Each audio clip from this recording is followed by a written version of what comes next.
Is the James Bond Spectre movie over? Yeah, that may about sum it up.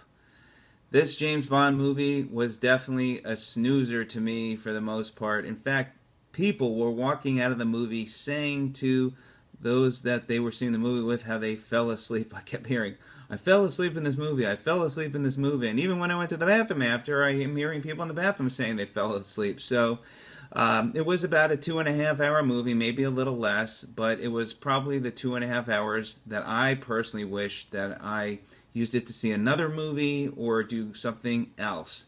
I'm into the gizmos and gadgets, and I've loved many of the other James Bond storylines, but this really didn't do it for me. So disappointed. Daniel Craig did a decent job as James Bond. Christopher Waltz, who I think is a brilliant actor, plays some great villain roles.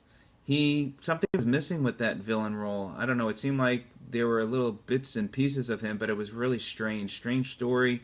I felt it was kind of interesting. They were kind of like trying to bring back some of those types of scenes from some of the older James Bond classics. The James Bond woman, to me, she was okay. They've had many sexy, really hot, I think, James Bond women. She was attractive, but certainly not on the level of many of the other James Bond women that I've seen. But I would say 2.5 out of 5 stars. I'd say if you're a James Bond diehard, go see it. Otherwise, save your money where you could rent it, download it, whatever it might be.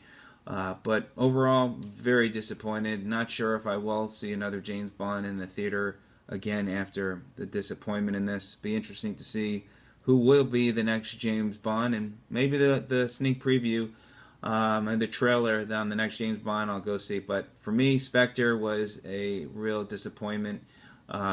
Weird story, just to me, a lot of slow parts to the movie, and it could have been shortened up a bit. So anyway, I love any feedback you might have. If you've enjoyed it, then that's great, but for me, just didn't do it. Anyway, hope you're having a great day. We'll see you on the next video. Take care.